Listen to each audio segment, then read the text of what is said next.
My name's Andy Grant. We're actually at present at the rear entrance to the former Odeon cinema.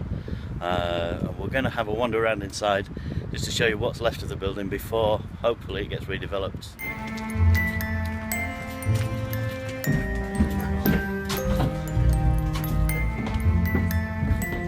This was originally in the 1969 conversion turned into the bingo hall. Yeah, So this was the bingo entrance. The cinemas that were formed are above us, and this is part of the project. We're going to have to take those out.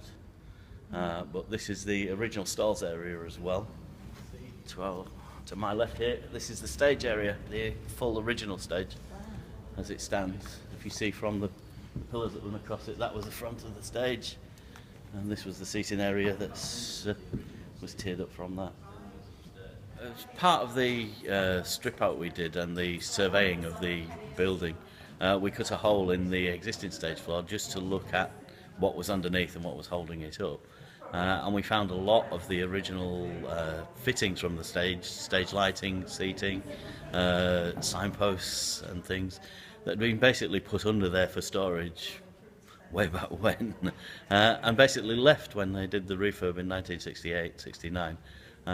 It was just covered over and left there, so some of it's going to be restored. I think as part of the redevelopment, Bradford Live want to put a small sort of heritage sort of section that shows what the original building was and how it was used, and bits and pieces from it. Piece of ceiling behind me is the last section that remains of the original Crescent Lounge, which was an original waiting area for people before they came in, where people used to sort of congregate.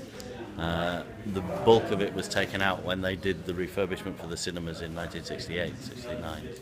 The ballroom bit is to my right here. We're going to go into there next to the restaurant area. The ballroom is just above it. This wall here, with the original wallpaper on this, we think was around about sort of 1950s put up.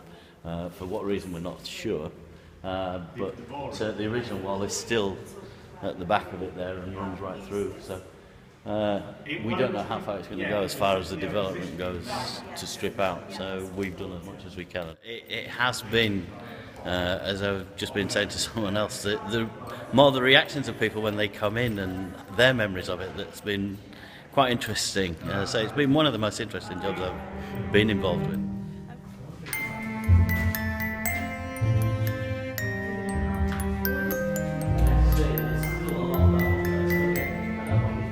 One of the original entrances. You can see part of the original decorative ceiling is still up there. Yeah. This was part of the original air handling unit. This was put in 1930. There's a massive fan behind here that takes over the whole size of the wall, and this is a drive belt for it. But to say it's been in there over 80 years, it still works. The fan's about 8 foot circular on the other side of the wall, but that still works and spins completely quietly, no grind. These are the original boilers. They were converted to gas at some point, but originally they were oil driven. They could have even been coal driven at some point, but there is a large oil tank behind there.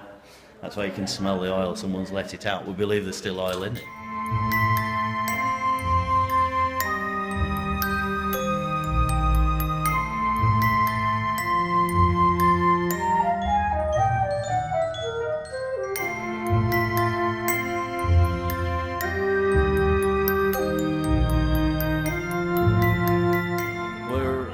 Cinema 2, which is part of the Odeon development in 1969.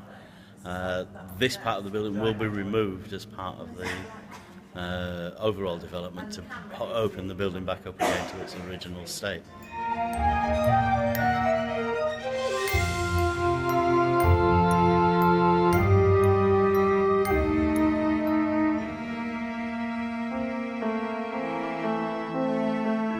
Part of this is the original building, but part of where we stood is also new building.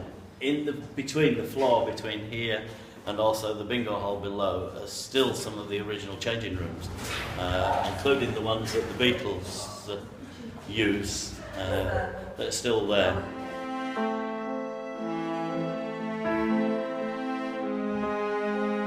We're actually in now what was the original ballroom area.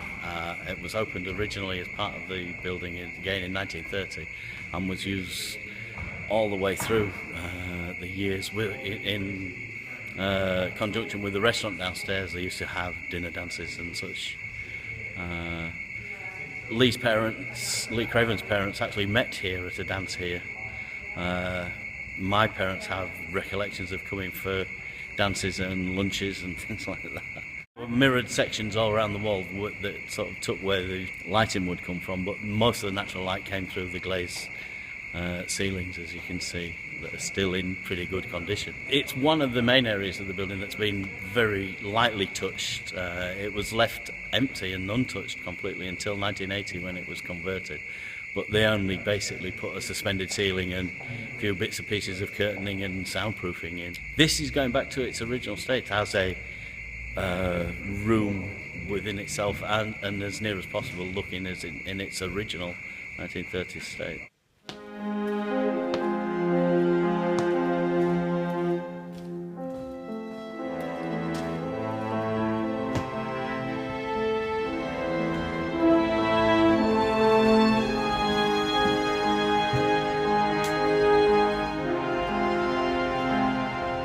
Well, I did have some experience before converting an old cinema in Great Horton in Bradford, which dates back to 1914, and it was a bingo hall then, but we stripped it all out and converted it back into its original cinema format, and that got me interested in this huge, much far bigger cinema here, and I just really took me a while, but I found the people who could give me advice as to whether there was a viable future for a building like this in today's world.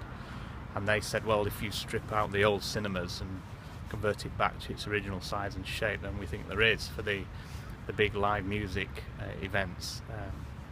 I mean, a building of this size could accommodate 4,500 people with standing in the stalls. So there's a big opportunity in the music market, according to our research. I can imagine it happening. Yeah, I can imagine it in my mind what it would be like. Very exciting.